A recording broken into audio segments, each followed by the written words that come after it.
Hello students, आप सभी का हमारे यूट्यूब चैनल पर फिर से स्वागत है। तो आज हम पढ़ने वाले हैं व्यंजन के बारे में। व्यंजन, तो आइए हमारी क्लास स्टार्ट करते हैं। हम पढ़ रहे हैं व्यंजन। व्यंजन के भेद, व्यंजन क्या होते हैं और उनके भेद, व्यंजन कितने होते हैं, हमें सब कुछ पता होना चाहिए और हम उन्हीं के बारे में आज डिटेल में पढ़ेंगे। इससे पहले हमने बहुत ही सूक्ष्म तरीके से छोटे स्तर पर इन्हें समझा था, लेकिन अब हम इन्हें डिटेल में पढ़ेंगे। तो आइए हम शुरू करते हैं। व्यंजन, जिन वर्णों का उच्चारण स्वर की सहायता से किया जाता है, जिन वर्णों का उच्चारण स्वर की सहायता से किया जाता है वे व्यंजन कहलाते हैं। इनके उच्चारण में हवा अवरुद्ध होकर निकलती है। व्यंजन की संख्या होती है 33, इनकी संख्या होती है 33। आपको ध्यान रखना है कि व्यंजन की संख्या होती है 33। उच्चारण के आधार पर व्यंजन के भेद, उच्चारण के आधार पर अब हम व्यंजन के भेद पढ़ेंगे। हम स्पर्शी व्यंजन पहले भी पढ़ चुके हैं, लेकिन अब हम इन्हें थोड़ा सा डिटेल में पढ़ेंगे।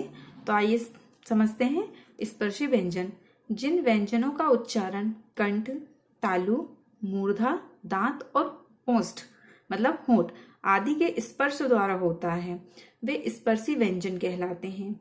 इनकी संख्या 25 है। इनके 5 वर्ग हैं। प्रत्येक वर्ग में 5 वर्ण हैं। हर वर्ण का नाम उनके प्रथम वर्ण के आधार पर रखा गया है। तो आपको ध्यान रखना है कि स्पर्शी व्यंजन की संख्या होती है कितनी? 25।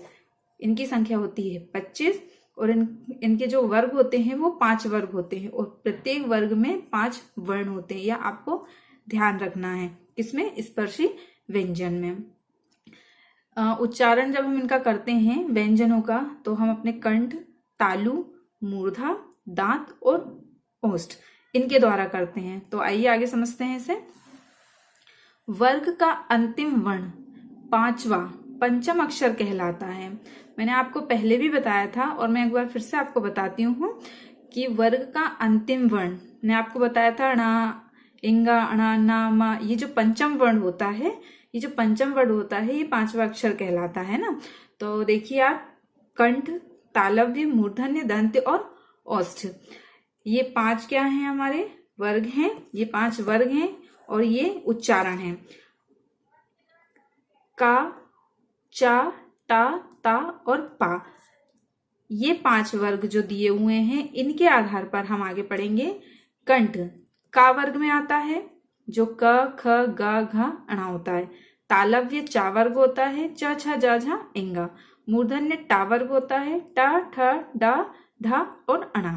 दंतस्थ्य होता है, ता वर्ग है ना, त, थ, द, ध, ना। और ओष्ठ पा वर्ग होता है, प, फ, ब, भ, म। अभी हमने थोड़ी देर पहले पढ़ा था कि इनके 5 वर्ग होते हैं। ये हमारे 5 वर्ग हैं और प्रत्येक वर्ग में 5 वर्ण होते हैं।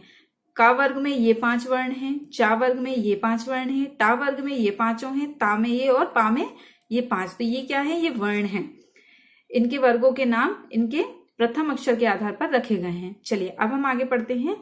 कंठ का वर्ग। अब आप देखेंगे का, ख, ग, घ और अणा, ये जो 5 अक्षर हैं, आप एक बार बोलकर देखिए। इन 5 अक्षरों को आप एक बार बोलकर देखिए।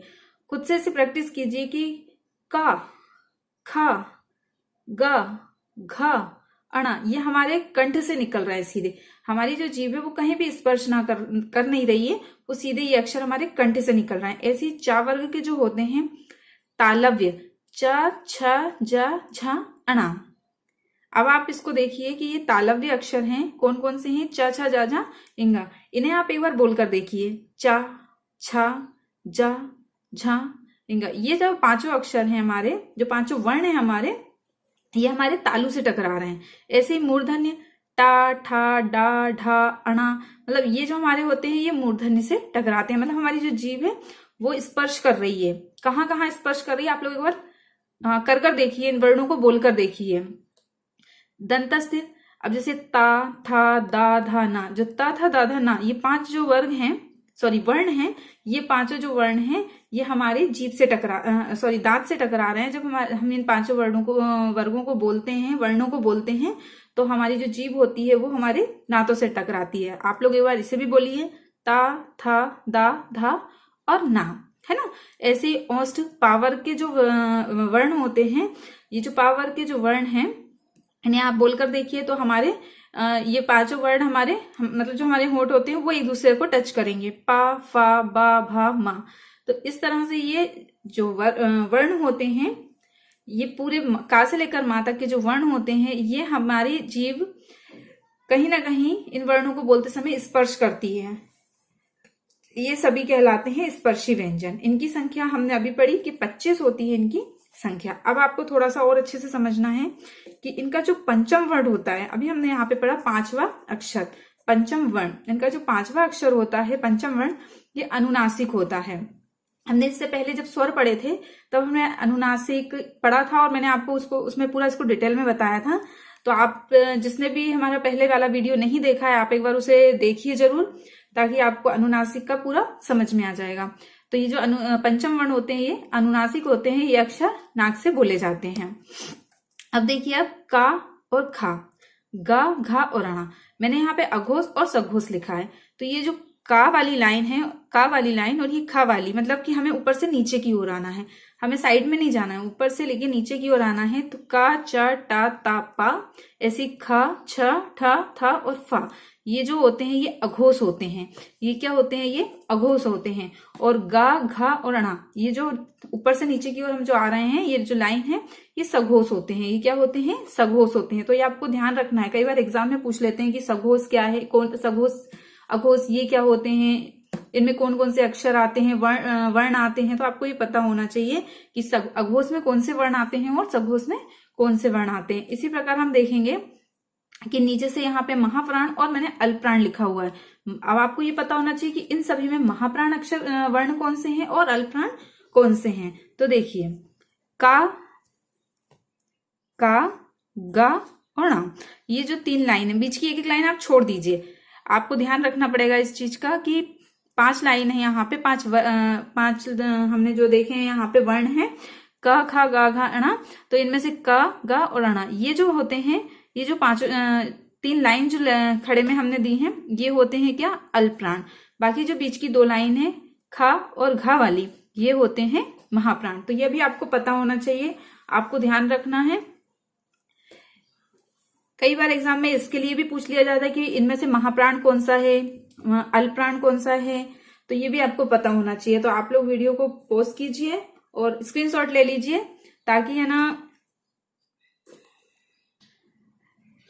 पॉज कर लीजिए और उसके बाद इन्हें एक बार आप समझने की कोशिश कीजिए कि जो हमारे वर्ग होते हैं, वर्ग में जो 5 वर्ग हैं, 5 वर्ग में सघोष, अघोष कौन से हैं, महाप्राण, अल्पप्राण कौन से हैं, अनुनासिक और इनके का, खा, गा, घा, इंगा, च, छ, जा, जा, अणा, ये सारे अक्षर इन 5 अक्षरों के द्वारा बोले जाते हैं। कंठ, तालव्य, मूर्धन्य, दंत और ओष्ठ। तो एक बार आप लोग जरूर वीडियो को पॉज करके इनको बोलने की कोशिश कीजिए, समझने की कोशिश कीजिए कि कंठ से निकलने वाले अक्षर कौन से हैं, तालु पे हमारी जीभ कहाँ टकरा रही है, मूर्धन में हमारी जीभ कहाँ टकरा रही है, ऐसे ही दंत में और ओष्ठ में। आप लोग एक बार वीडियो को पॉज करके इससे कोशिश कीजिए बोलने की, तो आपको और ज्यादा ये अच्छे से क्लियर होगा। चलिए, इसके बाद हम आते हैं हमारे अंतस्थ व्यंजन पे। हम पहले अंतस्थ, स्पर्शी और संघर्षी व्यंजन भी पढ़ चुके हैं, लेकिन अभी हमने इन्हें डिटेल में नहीं पढ़ा था। तो अब हमारा अंतस्थ व्यंजन, इससे पहले हमने अभी क्या पढ़ा है, इस स्पर्शी व्यंजन जो जिनकी संख्या 25 होती है। अब हम पढ़ रहे हैं अंतस्थ व्यंजन। अंतस्थ व्यंजन 4 होते हैं, ये मैंने आपको पहले भी बताया था। या, र, ला और वा, ये चारों अक्षर अंतस्थ व्यंजन कहलाते हैं। तो आप लोग इन्हें पढ़ी देखिए, वे व्यंजन जिनके उच्चारण में हवा घुमड़ कर बाहर निकलती है। अब आपको ध्यान से समझना है कि जब हम व्यंजन का प्रयोग करते हैं तो उच्चारण के समय हवा क्या होती है, घुमड़कर बाहर की ओर निकलती है, अंतस्थ व्यंजन कहलाते हैं। इनकी संख्या 4 है। कौन कौन सी? या, रा, ला और वा, ये चारों किसमें आते हैं? अंतस्थ व्यंजन में आते हैं। अब देखिए, ये चारों अंतस्थ व्यंजन में आते हैं। या, अब आपको ये ध्यान रखना है कि या होता है तालव्य। जब आप या बोलेंगे तो एक बार आप बोल के देखिए, या तालव्य में आता है, रा मूर्धन्य, ला होता है दंतमूल और बा होता है दंतोष्ठी है। ठीक है, तो आपको ये भी ध्यान रखना है कि ये या, रा, ला और वा ये अंतस्थ व्यंजन होते हैं और ये किस में आते हैं। अच्छा, ये देखिए चारों व्यंजन जो होते हैं, चारों या, रा, ला और वा ये सघोष एवं अल्पप्राण होते हैं। ये सघोष भी होते हैं और अल्पप्राण, मतलब दोनों सघोष और अल्पप्राण होते हैं ये चारों व्यंजन। अब आप थोड़ा सा और देखिए यहाँ पे कि यहाँ से ये जो रा है ये मूर्धन्य है, जो रा व्यंजन है ये मूर्धन्य है। एग्जाम में क्वेश्चन आता है कि रा कौन सा व्यंजन है, तो आप अच्छे से इस चीज को ध्यान रखिए कि रा जो होता है वो लुंठित व्यंजन होता है। कौन सा होता है? लुंठित व्यंजन। आपको इस बात का ध्यान रखना है, ये क्वेश्चन एग्जाम में जरूर पूछा जाता है कि रा कौन सा व्यंजन है या लुंठित व्यंजन कौन सा है, तो आपको ध्यान रखना है वो कौन सा है, रा है। वह व्यंजन जिसके उच्चारण में जीव तालु से लुढ़ककर स्पर्श करे लुंठित वर्ण कहलाते हैं या व्यंजन कहलाते हैं, लुंठित वर्ण कहलाते हैं। ठीक है, इसी प्रकार आप ला देखिए, ला व्यंजन कौन सा होता है? पार्श्विक होता है। ये भी पूछ लिया जाता है एग्जाम में कि पार्श्विक व्यंजन कौन सा है, या फिर ला कौन सा व्यंजन है, तो ये आपको पता होना चाहिए कि जो ला होता है वो पार्श्विक व्यंजन कहलाता है। वे व्यंजन जिनके उच्चारण में हवा जीभ के बगल से निकलती है पार्श्विक व्यंजन कहलाते हैं। कहाँ से? जीभ के बगल से निकलती है तो वो पार्श्विक व्यंजन कहलाते हैं। कौन से? ला। तो ला कौन सा व्यंजन है? पार्श्विक व्यंजन है। और रा कौन सा व्यंजन है? लुंठित व्यंजन है। ये दोनों आप बहुत अच्छे से ध्यान रखेंगे, इन्हें भूलना नहीं है, क्योंकि एग्जाम में जरूर पूछे जाते हैं ये दोनों क्वेश्चन कि रा कौन सा व्यंजन है या लुंठित व्यंजन कौन सा है, और पार्श्विक व्यंजन कौन सा है, या फिर ला कौन सा व्यंजन है। तो आपको पता होना चाहिए रा लुंठित और ला पार्श्विक व्यंजन है। ठीक है ना। अब हम पढ़ रहे हैं संघर्षी व्यंजन या ऊष्म। अब ये दोनों एक ही हैं, ऊष्म या संघर्षी, दोनों में से कोई सा भी है आपको ध्यान रखना है, ये एक ही होते हैं, ऊष्म या संघर्षी। वे वर्ण जिनके उच्चारण में वायु घर्षण या संघर्ष करती हुई निकलती है। कैसे निकलती है? घर्षण या संघर्ष करती हुई निकलती है, ऊष्म या संघर्षी व्यंजन कहलाते हैं। ये भी चार होते हैं, ये भी हम पढ़ चुके हैं कि सा, शा और सा और हा, ये जो चारों होते हैं ये संघर्षी या ऊष्म व्यंजन कहलाते हैं। अब शा, तीनों प्रकार के हम सा और हा देखेंगे। पहले शा तालव्य होता है, शा ये सीटी वाला सा है, आपको ध्यान रखना है।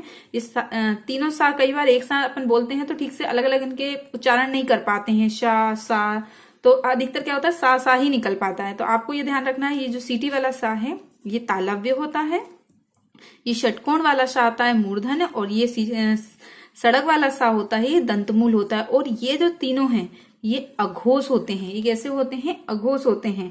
और जो हा होता है वो कंठ के भीतरी भाग से निकलता है। आप एक बार हा को बोलकर देखिए, हा, तो ये हमारे कहीं भी कहीं कोई कुछ किसी भी चीज से कोई हमारी जीभ है जो स्पर्श नहीं कर रही है और सीधा अंदर से कंठ से बाहर आ रहा है, तो ये क्या है? हा, कंठ के भीतरी भाग से। और ये ध्यान रखना है कि ये कैसा होता है? ये सघोष होता है।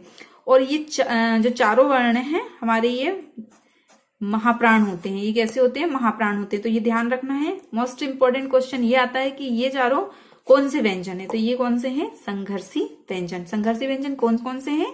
तीनों प्रकार के शा और हा, ये होते हैं संघर्षी व्यंजन। ठीक है, अब इसके बाद आता है हमारा संयुक्त व्यंजन। चार प्रकार के व्यंजन हमने देखे, कौन कौन सा? पहला कौन सा था? स्पर्शी, फिर दूसरा अंतस्थ, फिर तीसरा हमने पढ़ा उष्ण या संघर्षी। अब हम चौथा पढ़ रहे हैं संयुक्त व्यंजन। हमने ये चारों व्यंजन, तीनों व्यंजन अभी डिटेल में पढ़े, अब हम पढ़ने वाले हैं कौन सा? संयुक्त व्यंजन। वे व्यंजन जो दो वर्णों के मेल से बने हैं। कितने वर्णों के? दो वर्णों के मेल से संयुक्त व्यंजन कहलाते हैं। इनकी संख्या भी चार होती है, छ, त्र, ज्ञ और श्र। ये जो होते हैं छ, त्र, ज्ञ और श्र, ये कौन से व्यंजन कहलाते हैं? संयुक्त व्यंजन कहलाते हैं। अब आप देखिए क्या बोला उन्होंने? दो वर्णों के मेल से, मतलब ये देखिए आप, का और शा से बनता है छ, मतलब दो वर्ण है, इससे ये अक्षर बना। ऐसे ही ता और रा से त्रा बना, जा और इंगा से ज्ञा बना, श और रा से श्र बना। तो आपको ये भी अच्छे से समझना है। छत्रज्ञ और श्र ये जो होते हैं ये संयुक्त व्यंजन कहलाते हैं।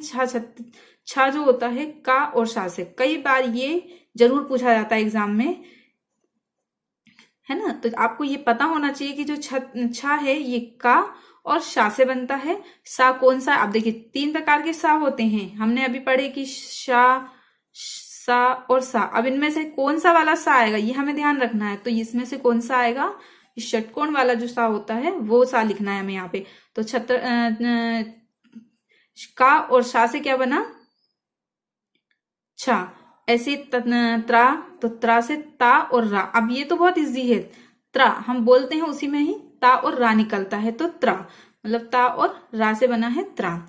ज्ञा, जा और इंगा, ये भी हमें ध्यान रखना है। जा किससे बना है, जा से सॉरी ज्ञा किससे बना है, जा से और इंगा से। ऐसी श्रा, अब श्रा भी उसके अपन बोल रहे हैं तो शा और रा निकल रहा है, श्रा, तो श्रा, तो सा और रा, श्रा। मतलब ये दोनों जो होते हैं ये तो उनके अक्षर में ही अंदर ही है कि त्रा पढ़ेंगे तो ता और रा, श्रा पढ़ेंगे तो शा और रा, लेकिन हमें ये दोनों ध्यान रखना है। तो ये कौन से व्यंजन कहलाते हैं, छ, त्र, ज्ञा और शा संयुक्त व्यंजन कहलाते हैं।